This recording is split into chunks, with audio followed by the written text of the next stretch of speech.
अमृतमेदिनि विश्वविनोदिनि नन्दनुते गिरिवरविन्द्यशिरोदिनि वासिनि विष्णुविलासिनि जिष्णुनुते भगवति हेशिति कण्ठकुटुम्बिनि भूरि कुटुम्बिनि भूरि कृते जय जय हे महिषासुरमर्दिनि रम्यकपर्दिनि शैलसुते।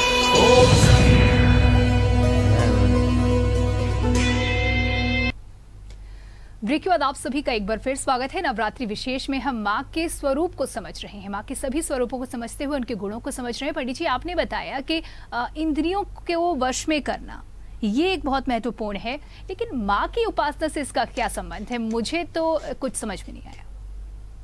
बहुतों को नहीं समझ में आता तो इसमें आपको समझ में नहीं आया, लेकिन कैसे? तो कोई आश्चर्य की बात माँ की उपासना एक अलग बात हुई और इंद्रियों को वश में करना एक अलग। उन्होंने 10 दिनों में जी देवी ने 10 प्रकार के असुरों के वध किया। हाँ। उसमें एक असुर का नाम है कामासुर, जी। काम का वध किया। एक का नाम है क्रोधासुर, जी, क्रोध का वध किया। हाँ। एक का नाम है लोभासुर, लोभ का वश वध किया। किया। जी जी, ऐसे 10 इंद्रियों के नाम से ही असुर हैं। हाँ। आप केवल भक्ति भाव से पढ़ते हैं, थोड़ा सा ज्ञान के पट खोलिए, एक एक शब्द को देखिए कि मार्कंडेय ऋषि ने आपको क्या संदेश दिया। जब ऋतुकाल यानी ऋतु में परिवर्तन होता है तो तमाम प्रकार की शारीरिक में आपकी प्रक्रियाएं होती हैं, केमिकल प्रक्रियाएं होती हैं। हाँ। कभी आपका कफ बढ़ता है, कभी पित्त बढ़ता है, कभी वायु बढ़ती है, और उनसे ही संबंधित सारे दुनिया के रोग हैं। हाँ। अगर आपका कफ बढ़ रहा है तो वायरस भी होंगे, आप कैच करेंगे जल्दी। जी। अगर कफ का हिस्सा आपका शून्य है तो आपको कोविड-19 हो ही नहीं सकता, या किसी प्रकार का वायरस हो ही नहीं सकता। तो ये अच्छी बात है। हाँ? जी। तो ये तमाम सारी चीजों को 4 बार ऋतुओं में परिवर्तन होता है, तो पहले 4 बार 9-9 दिन का आपका ये तप का था, शारीरिक तप था, गरिष्ठ पदार्थ नहीं। आजकल तो अखबारों में विज्ञापन आता है कि उस थाली का भी हम आपको देंगे जाकर के जो व्रत की थाली है। तो कि व्रत का मतलब क्या है? उन्होंने तो व्रत की थाली पूरी तैयार कर दी। तैयार कर दी। आप जो भी खाइए आकर के व्रत का पूरा भोजन आपको मिलेगा। हाँ। इसमें संयम है। कहते हैं, हमारा ग्रंथ कहते हैं कि 96 व्रत अगर जो व्यक्ति करता है साल में, तो शरीर की सारी जो केमिकल रिएक्शन है, ऋतु परिवर्तन के साथ कफ पित्त वायु की जो वृद्धि होती है उस पर नियंत्रण होता है और आपका शरीर पूरी तरह से स्वस्थ रहता है। शरीर स्वस्थ रहेगा तो इंद्रियां आपकी शिथिल होंगी। जी। इंद्रियां आपकी जो शिथिल होंगी तो आप दुराचारी नहीं होंगे, आप बलात्कारी नहीं होंगे, आप रेप करने की सामर्थ्य में ही नहीं होंगे, आपके मन में इस तरह के ख्याल ही नहीं आएंगे कि इस बच्ची के साथ रेप करें। आश्चर्य तब होता है जब 4 साल 5 साल की बच्चियों के साथ रेप हो रहा है और हम भारतीय संस्कृति का ढिंढोरा पीटते हैं। जी। हम अपने आप को भारतीय कहते हैं, हम देवी की पूजा करते हैं। क्या मतलब है भाई? इससे ज्यादा तो आपका झूठापन और कुछ हो ही नहीं सकता है। जी, बहुत ही ज़रूरी बात कही पंडित जी आपने। और इस वक्त अगर देश की बात की जाए तो देश बहुत ही बुरे दौर से गुजर रहा है। सबसे ज़्यादा खबरें इन दिनों सुनने में आ रही हैं, तो इस दौर को आप क्या कहेंगे? इसमें कहा गया है कि जब कन्या को बुलाइए तो 2 साल से 10 वर्ष तक की कन्या हो, जी। उसके लिए कन्या शब्द इस्तेमाल किया गया। और स्वरूप कहा गया कि ये 10 कन्याएं जो हैं 10 महाविद्याएं हैं, 10 देवियां हैं। जी जी। देवियों की तरह से इनका पूजन करिए। पहले उन्हें आमंत्रित करिए, बुलाइए, उनके पग माने पैर उनके धोइए और अपने स्वच्छ वस्त्रों से उन्हें पोछिए, जी उनको स्वच्छ वस्त्र दीजिए। जिस तरह से पूजन करते हैं, उनको तिलक लगाते हैं, श्रृंगार करते हैं, उनका वो करिए। फिर उसके बाद में आप नीराजन बने प्रसाद दीजिए जो आपने बनाया है। जी। ये नहीं कौन बनाया जा करके बोले 1 किलो ले आ जाओ कि कन्या खिलानी है, दही जलेबी मंगा लो, दही जलेबी मंगा जी, लो। ये बहुत ट्रेंड हो गया है। आपका उसके साथ तन्मयता, उसके साथ में लगाव कहाँ हुआ? लगाव तो हुआ नहीं। उसके कढ़ाई पूजन होता था, कढ़ैया का पूजन होता था। आज भी हिंदुस्तान की पार्लियामेंट का जब बजट बनता है तो कढ़ाई का पूजन होता है, माँ लक्ष्मी का पूजन का प्रतीक है, और वो आपके घर की समृद्धि का प्रतीक होता है। कढ़ाई जी। आपकी समृद्धि का प्रतीक है। और कढ़ाई पर आप कुछ बनाती नहीं, चने का प्रसाद बनाती, हलवा बनता था। अब जिसमें तो कढ़ाई ये चलती केवल थी। भजनों में ये चीजें रह गई हैं। जी, और आने वाले समय में मुझे लगता हाँ, है और कि भूल जलेबी ने जाएंगे ले वो भी। लिया। जी जलेबी वाली कढ़ाई। कहाँ है? आपने तो कुछ बनाया नहीं है। तो आप अपने आप को सुधारें, आपका परिवार सुधर जाएगा, आपके बच्चे सुधर जाएंगे, आपके बच्चे बलात्कारी नहीं होंगे, जिससे आपका सर लज्जा से नीचे नहीं होगा। जी फांसी की सजा दे दी गई, ये हो गया, उससे अपराध थोड़े रुक जाएंगे। बल्कि बढ़ोतरी हो रही है दिन ब दिन। आप जब तक संस्कार नहीं देंगे, संस्कारहीन समाज पशुओं का होता है। हमारी तो संस्कृत पशु को बल देने तक की नहीं रही है। बीच में कुछ भी रहा, किसको पशु का प्रतीक क्या? पशुता, यानी आपके अंदर वो जो चीजें हैं, काम, अर्थ, क्रोध, ये जितनी तमाम सारी चीजें हैं, वासना, तमाम चीजें हैं, इनकी बल देने की बात थी। क्या आप इनको समाप्त करिए। भगवती, आज हम आपसे प्रार्थना करते हैं, क्रोध को समाप्त करें, लोभ को समाप्त करें, मन के विकारों को समाप्त करें। हम ही प्रार्थना करते थे, और हम देवी के स्वरूप को पूजन भी करते हैं और बलात्कार भी करते हैं। मजेदार बात तो अब ताज्जुब की मुझे ये लगती है, जी। जब समाचार पढ़ते हैं कि पिता ने अपनी नाबालिग बेटी के साथ संबंध स्थापित कर लिया, उसका गर्व रह गया। मुझे लगता ही नहीं कि मैं भारतीय हूं।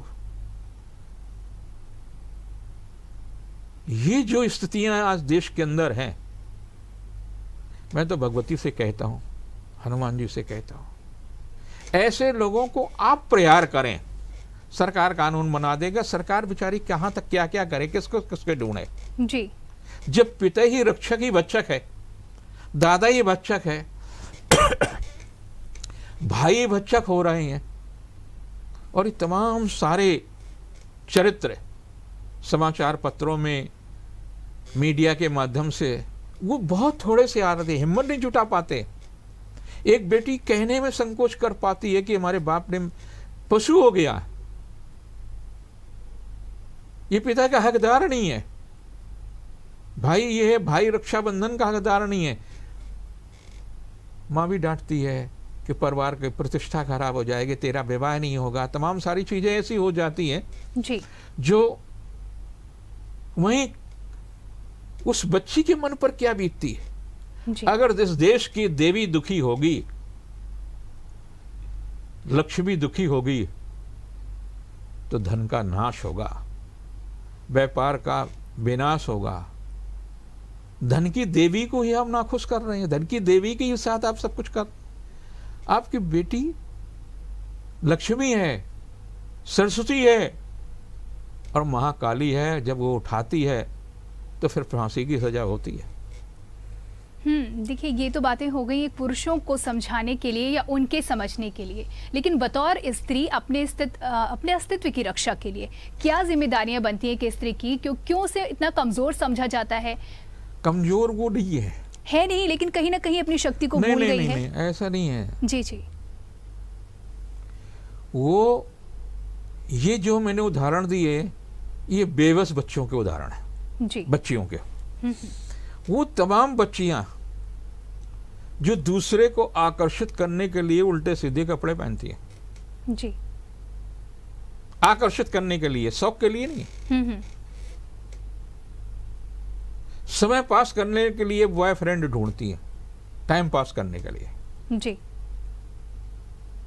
तो फिर और उसके बाद में आप मी टू की रिपोर्ट कर दी। ये गतिविधियां भी हैं जी। हाँ, उद्योगपति का लड़का है, उद्योगपति का बाप है, आपने उसको फंसाया, उसके बाद में कोर्ट में उसके खिलाफ FIR करा दी, 2-4-5 करोड़ रुपया के लिए आपने सारा सब कुछ कर डाला और बाद में जाकर के समझौता कर लिया। ऐसा नहीं कि उसको सजा हुई हो, उससे पैसे आपने लेकर के सजा। तो आप पतन में कहीं न कहीं आप 90% के हिस्सेदार तो आप हैं जी। तो दोनों पक्षों को, माँ को, पिता को, समाज को, ऐसे लोगों का एकदम बहिष्कार कर लीजिए। बहुत महंगी गाड़ी से घूम रही है, घूमने दीजिए, आपको क्या फर्क पड़ता। बिल्कुल। कल तक क्लर्क की भी उसको नौकरी नहीं प्राप्त थी, चपरासी की भी नौकरी नहीं प्राप्त थी, और अचानक से इतना सारा पैसा आ गया है जी। तो पैसे का स्रोत ही गलत है। बिल्कुल। इसी के लिए देवी से बार बार कहा जाता, हमारे इन वासनाओं का, हमारी इन इंद्रियों का दमन करें। भगवती असुरासुर का आपने वध किया है, कामासुर का आपने वध किया है, हमारे अंदर का भी कामासुर का वध करें ना। जब आपको ये बोध होगा और इस तरह की साधना करेंगे तो निश्चित रूप से आप इंद्रियों पर संयम कर लेंगे और एक श्रेष्ठ जीवन जिएंगे। आपको न भय होगा और न तनाव होगा। रात को नींद की गोली खा करके नहीं सोना पड़ेगा। आप अपने आप को नष्ट कर रहे हैं। देवी के शरण में जाइए और इंद्रियों के वध करने की बात करिए कि आपने तो वध किए हैं, हमारे अंदर भी आप स्वीकार करिए ना कि हमारे अंदर भी ये कमियां हैं जी। देवी के सामने, माँ के सामने स्वीकार करने में क्या दिक्कत। मैंने पिछले एपिसोड में कहा था, मुझे भक्ति का अहंकार आ गया था जी। मैंने स्वीकार किया था और उनसे माफी भी मांगी थी हनुमान जी ने। हनुमान जी ने मुझे समझाया और अस्पताल भिजवा दिया था और उन्होंने ही अस्पताल से, जब मैंने अपनी गलती मानी तो अस्पताल से मैं बाहर आ गया था। तो अहंकार का भी वध किया ना देवी ने जी। जो हमारे 10 अवगुण हैं, 10 अवगुण को 10 महाविद्याओं में नवरात्रि में उनके नियंत्रित करने की बात है। तभी आपका मन जब आपका पवित्र हो जाएगा तो शरीर के तमाम प्रकार के विकार पवित्र हो जाएंगे। माँ तो आपके सामने खड़ी मिलेगी, आपके देवता तो आपके सामने खड़े होंगे, गंदगी में वो कभी नहीं आते हैं। आपका मन गंदा है, आपका आचरण गंदा है, आपकी कमाई गंदी है, तो आप कैसे आ जाएगा। कुछ पैसे के लिए आप दूसरों का पैसा मारते हैं, तमाम प्रकार के ऐसे कार्य करते जो नहीं करना चाहिए, जो आपका अंदर, लेकिन धीरे धीरे धीरे करते करते आपकी आत्मा मर चुकी होती, आपकी पवित्रता मर चुकी होती है। आपको समझ में नहीं आता क्या सच है और क्या असत्य है। महाभारत में भी जब युद्ध हो रहा था, बहुत अच्छा दुर्योधन ने एक बात कहा अपनी पूरी सेना के सामने। जब कृष्ण गीता का उपदेश दे रहे थे तो उसने भी एक बात कही सेना को संबोधित करते हुए, सत्य और असत्य के भेद को मैं भली भांति जानता हूं, युद्ध के परिणामों को भली भांति जानता हूं, लेकिन मेरे मन विकारों से भरे हुए हैं, सत्य को स्वीकार करने को तैयार नहीं। ये एक्सेप्टेंस था उस वक्त। जी जी। लेकिन आप और सच को और झूठ को, यानी कि अच्छे और बुरे की समझ होगी तब जब आप शक्ति की शरण में जाएंगे। और देखिए पंडित जी, अगर बात की जाए महिलाओं की, तो आज की तारीख में या मुख्य तौर पर बात की जाए तो महिलाओं के रूप को, उनकी शक्ति को 3 भागों में विभाजित किया गया है। एक तो माँ गौरी के रूप में जो ममतामयी है, करुणामयी है, गृहस्थ है, और एक काली जो विध्वंसक है, अनियंत्रित है, और एक दुर्गा माँ जिन्हें संतुलित रूप कहा जाता है। उनमें ममता भी है और वक्त पड़े तो विध्वंसक भी है। आज के परिप्रेक्ष्य में एक स्त्री में किस रूप की कितना भाग होने की ज्यादा जरूरत है? आज के रूप में केवल आपको श्रीम ह्रीम सरस्वती स्वाहा, आपके अंदर श्रीम हो, यानी कोई लोभ आपको झुका न सके। संसार का कोई लोभ, चाहे वो आकर्षण का लोभ हो, चाहे कैरियर का लोभ हो, चाहे पद का लोभ हो, चाहे आपको ग्लैमर देने का लोभ हो, झुका ना सके। हाँ। श्रीम ह्रीम, आपके पास इतनी ताकत हो कि आपके हाथ लगाने की सामर्थ्य किसी में ना हो। सरस्वती, जिसको हम आशीर्वाद दे दें, हमारा बल इतना हो कि हमारे सामने झुक करके हमसे आशीर्वाद मांगे, हमसे अपनी सहायता मांगे, हम उसकी सहायता कर सकें। ये स्वरूप जिस दिन नारी के अंदर आ जाएगा, भारत दुनिया का गुरु था, तभी गुरु बन पाएगा। हमारे माननीय प्रधानमंत्री ने नरेंद्र मोदी जी 9 दिन व्रत करते हैं 70 वर्ष की आयु में, और केवल जलाहार लेते हैं और लगातार काम करते हैं। तो उनका समर्पण कहीं माँ के प्रति है। जो भी काम संसार में करते, चाहे मुख्यमंत्री के चुनाव से लेकर के प्रधानमंत्री के चुनाव तक, वो अपनी यात्रा ही अपनी माँ से शुरू करते हैं। बिल्कुल एक ही संदेश है कि माँ, और उनको कभी वो 2 रुपया दे देती, कभी 100 रुपया दे देती, कभी कुछ नहीं दे देती, उसको अपने माथे पर लगा लेते कि ये आशीर्वाद है। एक प्रधानमंत्री के लिए अर्थ का कोई महत्व तो नहीं है, लेकिन सम्मान आप देखिए किसी भी कार्य की शुरुआत वो अपने माँ से शुरू करते हैं, और आपकी माँ अपमानित हो रही है आपके कृत्यों से, कैसे आपको आशीर्वाद मिलेगा?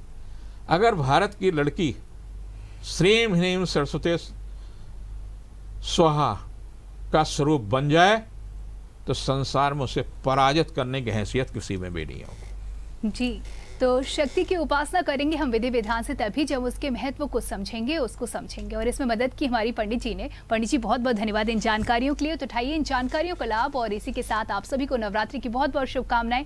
और आज के लिए इतना ही, दीजिए इजाजत, नमस्कार। गिरिनन्दिनि नन्दित मेदिनि